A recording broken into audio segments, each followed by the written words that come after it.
હે ને એટલે તમે લોકો બજેટ મેનેજ નહીં કરતા હોય કેટલા પેટ્રોલના મોબાઈલના બિલના દૂધવાળા ભાઈના પૈસા કરિયાણાના પૈસા કોઈ મહેમાન ઘરે આવ્યું તો કદાચ તમે કોઈ જગ્યાએ બહાર કોઈના ઘરે ગયા તો ટ્રાવેલિંગનો ખર્ચો હોટલમાં જમવા જવાનો ખર્ચો થાય છે કોઈ બી જગ્યાએ તમે ઘરની બહાર પગ મૂકશો ને 1 રૂપિયા એટલે પૈસા વગર નહીં ચાલે સમજો તો આવક જે તમારી આવે છે સૌથી પહેલો મૂળભૂત પાયો છે બીજા નંબરનો પાયો છે બીજા ખર્ચાઓ એક્સપેન્સીસ ખર્ચાઓ જે મેં તમને કીધા એ પ્રમાણે ત્રીજી વસ્તુ આવકમાંથી ખર્ચ બાદ કરી અને મિડલ ક્લાસ લોકો શું કરતા હોય ખ્યાલ છે બધા જ પૈસા વાપરી નાખવાના હો બચત તો કે શૂન્ય અને બચત પછી અગત્યનો પાઠ જેનું નામ છે રોકાણ બચત અને રોકાણ દરેક લોકોને અગત્યના 4 પોઈન્ટમાં લખવાનું છે આવક ખર્ચ બચત અને રોકાણ જે કે બી આપણે વાત કરીએ છીએ ડિયર સ્ટુડન્ટ્સ હું હજી તમને કહીશ તમે લોકો લખશો ને તમને વધારે મજા આવશે બીકોઝ જો પૈસા તો દેખાશે પણ પૈસા આવતા દેખાશે ને એના કરતા વધારે પૈસાના પગ બની જશે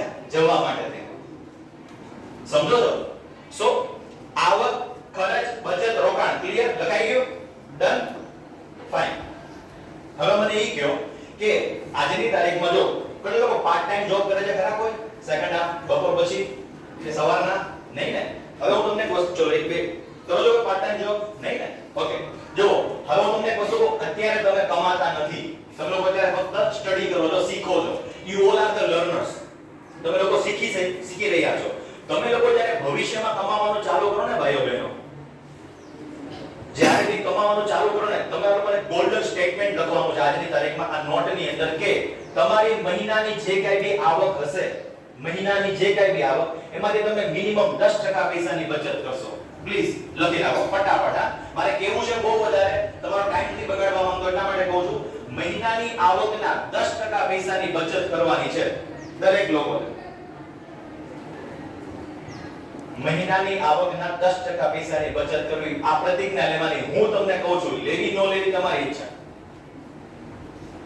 ફાઇન સો જે કાઈ બી તમારી મહિનાની આવક છે એમાંથી તમે 10% પૈસાની બચત કરો છો એટલે મોટાભાગના લોકો ભૂલ શું કરતા હોય છે જે કાઈ બી પૈસા બચાવે ને એટલે ઘરે છે ને મારી બેબી નાની એમથી છે એ શું કરે ખબર એના ગુલ્લકમાં પૈસા મૂકે ગલ્લામાં પિગી બેંક જેને કહેવામાં આવે છે એને એમ જગ્યામાં કેટલા બધા પૈસા ભેગા કરી નાખીશ સોરી સો હું હજી કે આપણે લોકો શું ભૂલ કરતા હોય છે કે જે કાઈ બી આપણી આવકમાંથી થોડી ઘણી બચત કરીએ ને એ બધા જ પૈસા બચાવીને પિગી બેંકમાં એટલે કે ગલ્લામાં એટલે કે ગુલ્લકમાં મૂકી દઈએ છીએ આ કે ના કે ઘરે કબાટમાં મૂકી દઈએ છીએ કોઈ વ્યક્તિના ઘરે એવો ગુલ્લક છે એટલે કે એવો ગલ્લો છે કે એવો કબાટ છે કે 1 લાખ રૂપિયા તમે મૂકશો એ 1 લાખ રૂપિયા 10 વર્ષ પછી તમે ઓપન કરીને જોશો તો 1 લાખના 2 લાખ થાય આ વાત થઈ ગઈ બચતની સમજો બચત અને હું હજી તમને કહીશ આપણે લોકો તો બચતમાં શૂન્ય છીએ હો બીકોઝ મિડલ ક્લાસની ફેમિલી શું છે સમજો મિડલ ક્લાસ શું કરે છે તમે કેવું બધા લોકો આપણી આવક અહીંયા છે હા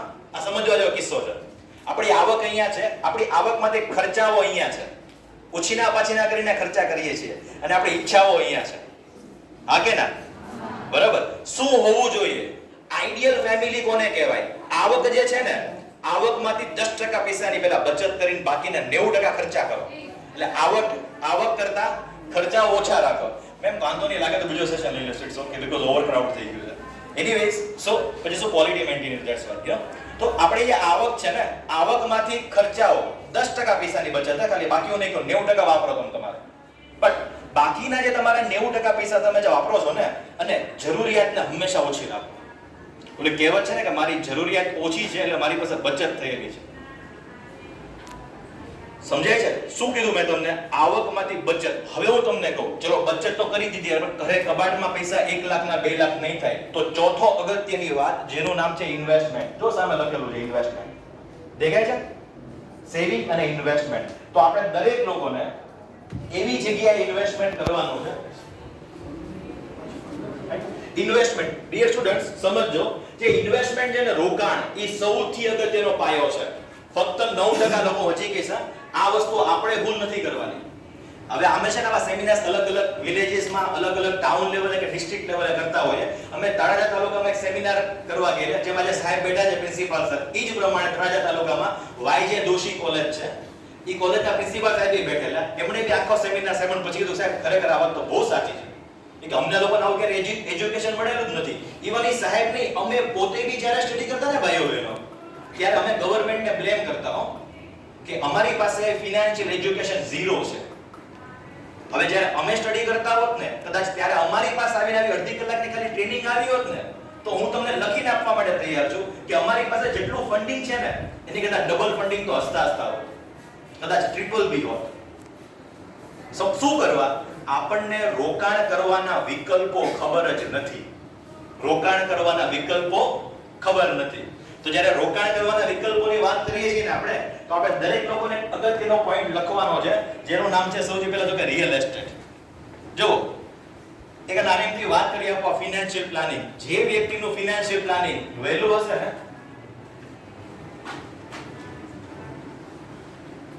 ઓકે ફિનાન્શિયલ પ્લાનિંગ જો નાણાકીય આયોજન ક્લિયર. તો ફિનાન્શિયલ પ્લાનિંગ તમે જેટલું બને એટલું સારું કરશો ને હું તમને લખીને આપું છું ખરેખર that is a dam sure. શું? अच्छा मानो કે બે ફ્રેન્ડ્સ બાજુબાજુમાં બેઠા છે બરાબર. હવે એક ફ્રેન્ડ જે છે ને એનું બેસ્ટ ફિનાન્શિયલ પ્લાનિંગ છે નાણાકીય આયોજન અને એ વ્યક્તિ દર મહિને ખાલી 25000 રૂપિયા કમાય છે. શું નામ તમારો દોસ્ત? ઇન્દ્રસિંહ. ઓકે ઇન્દ્રસિંહ ભાઈ માનો કે એની સેલરી 25000 રૂપિયા છે મંથલી. સમજો. અને એ 25000 રૂપિયામાંથી દર મહિને 10% એટલે કે 2500 રૂપિયા બચાવે છે બરાબર. અને તમારું નામ શું મિત્ર? જયદીપભાઈ. જયદીપભાઈની સેલરી દર મહિને લાખ રૂપિયા છે. ઓ ના કરતા સારું છે આપણો ફ્રેન્ડ શું તકલીફ છે થઈ શકે. એનીવે સમજો આજે જયદીપભાઈની સેલરી 1 લાખ રૂપિયા છે. 1 લાખ રૂપિયા તો પૂરેપૂરા નવા મોબાઈલમાં, ટીવીમાં, ફોનમાં કે પછી નવી કારમાં કે નવું મકાન બનાવવામાં પૈસા વાપરી નાખશે. ઉપરથી લોન લેશે મોટા ભાગની. તો શું થશે? આજથી 20 વર્ષ પછી બંને ફ્રેન્ડ્સ તો બધા રીયુનિયન કરશે ને ખાલી સ્ટેટસ ચેક કરવા માટે કે કેટલા પૈસા ભેગા થયા. તો હું તમને લખીને આપું છું કદાચ એમની પાસે એટલો ગાડી સરસ હશે પણ એ ગાડીમાં ડિપ્રિસિએશન લાગશે, ઘસારો લાગશે. ગાડીની વાત આવી ને ભાઈઓ બહેનો નાની એમથી વાત કરી આપો કે 2003 ની અંદર મારુતિ સુઝુકી અલ્ટોની કાર 3 લાખ રૂપિયા હતી. મારુતિ સુઝુકી અલ્ટોની કારની 20 વર્ષ પછી સરકારની નવી પોલિસી આવી કે 20 વર્ષ પછી ગાડીને ભંગાર કરી નાખવાની, સ્ક્રેપ કરી નાખવાની છે. વી ઓલ નો આપણને ખબર છે. એટલે 3 લાખ ની કિંમતના કેટલા થઈ ગયા? 30000 રૂપિયા. અને સામે બીજો કોઈ ફ્રેન્ડ છે જેને 3 લાખ રૂપિયાના મારુતિ સુઝુકીના શેર લીધા હોત તો અત્યારની કિંમત 1 કરોડ ને 20 લાખ છે. હવે આવું નોલેજ આપણી પાસે ક્યાં છે?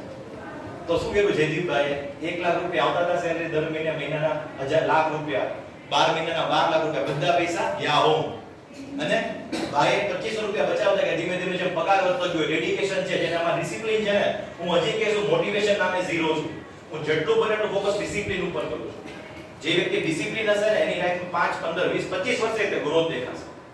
તો આપણે ડિસિપ્લિન ઇન્વેસ્ટર બનવાનું છે, રોકાણકાર. સમજો છો? તો આજે જયદીપભાઈ પાસે વધારે પૈસા છે 20 30 વર્ષ પછી કે ઇન્દ્રસિંહભાઈ ફાઇન સોરી ફોર ઇન્દ્રસિંહભાઈ કોની પાસે વધારે પૈસા છે 20 વર્ષ પછી? એક્ઝેક્ટલી મારે આ સમજાવો. સમજો છો? ઘણા લોકોને ધીમે ધીમે મારો પોઈન્ટ ક્લિયર થાય છે.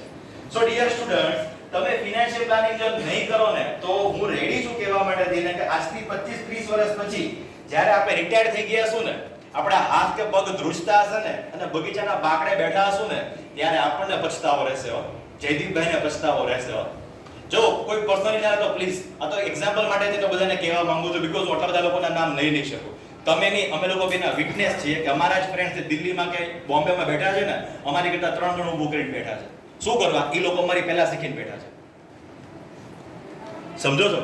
તો ઈ જે વસ્તુ છે ને જે ઈ એસેટ ક્લાસ માટે હું તમને હજી એક વસ્તુ કહીશ કે રોકાણ કઈ જગ્યાએ કરવું પર રોકાણ કરવાની જ્યારે વાત આવે છે ને ત્યારે એક સૌથી અગત્યના પાઠ છે કે જિંદગીના 3 બીજા એક સૂત્રો એવા છે.